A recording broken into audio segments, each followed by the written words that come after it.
Maybe he was trying to get it clear to us that we cannot make this distinction some people try to make between our denial of God's authority over our own choices and our own lives and our denial of his authority as a people. Maybe we can't get away from the truth that once we can no longer find individuals who have the integrity to do their duty in spite of their passions and inclinations, then even at the highest levels in the highest offices, our way of life will be sullied by their lack of discipline, their lack of integrity, their inability, even though the whole world depends on it, to respect the simplest aspects of their duties to their family or their country.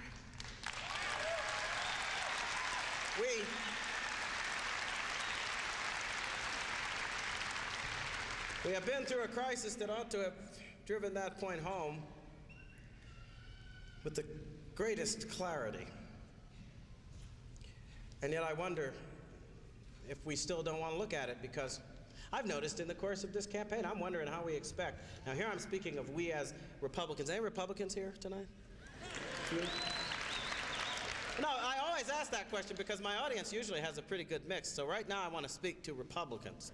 See? But of course, y'all are, as I understand it in Utah, if you act quickly now, those of you who aren't Republicans could run out tomorrow and still vote in the election. So I wanted to tell you that.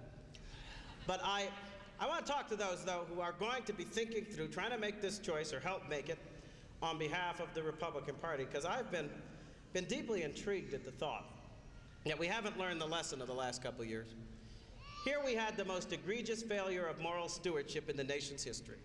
Here we had unmistakably the most clear lack of integrity that any individual or party has ever shown.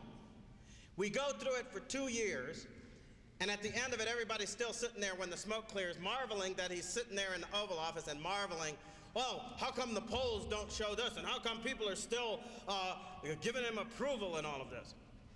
Now, as Republicans, we need to ask why that happened. Some people compare it, for instance, to Watergate, when they drove Richard Nixon out of the Oval Office for violations that were, I think, evident, that when they became evident, the Republican leaders looked at them, said, no, we wouldn't want anybody to get away with that. And having the integrity still in that era to do what was right for the country in spite of partisanship, they invited Mr. Nixon to go the same way the Democrats should have invited Mr. Clinton to go. But he did not.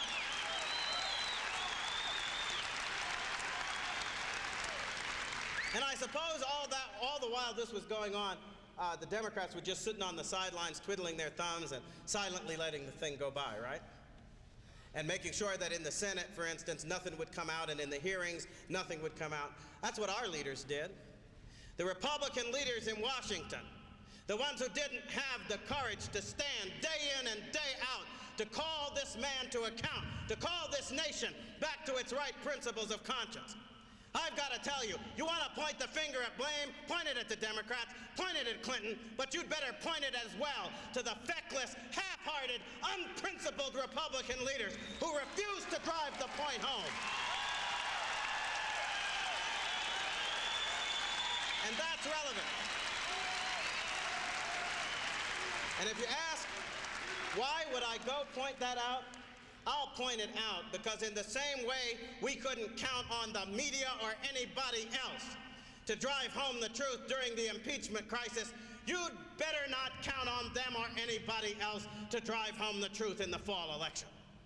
Come November, if this economy is still booming and in spite of Clinton's treasons, if the world is still relatively at peace, history suggests that the Republicans have no chance whatsoever of recapturing the White House. I don't know why we don't want to look this truth in the eye, but that's the historic fact. In booming good economic times, the American people haven't taken the White House from one party and handed it to another. It doesn't happen. If it's going to happen this time, it's because we are at the end of an era that clearly proves that the Democrats, in their surrender and betrayal of the moral principles of this nation's life, do not deserve and cannot be trusted with the stewardship of our greatest national institution.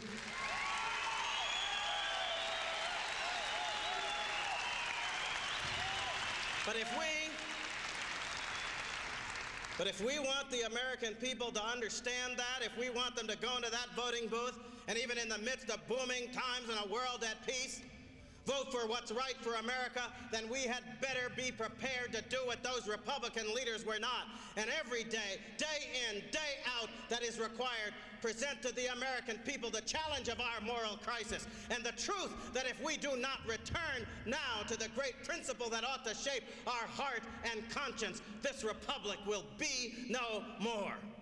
If they do not understand the crisis, then they will not cast their vote on the basis of that betrayal, which will deliver to us the fruits, the bitter fruits of that crisis. And that's why I think it's so important. Fall election's going to turn. We're going to stand or fall on the basis of whether or not we persuasively and effectively present to the American people the challenge of our moral life. And that challenge is not just epitomized by Bill Clinton and his lack of integrity. That challenge is there. And the Democrats have failed in their stewardship, not because of the weakness of one man, but because as a party, they have been willing systematically to reject and undermine the principles that ought to shape our hearts in the discipline of freedom. They are the champions of abortion. They are the champions of sexual licentiousness. They are the champions of that government intervention in our lives which undermines our sense of responsibility for our families and our communities. The crisis we are in, the crisis we are in is not an accident of personalities. The crisis we are in reflects the deep betrayal and abandonment of principle by those in leadership in the Democrat Party for the last 50 and 60 and even 100 years.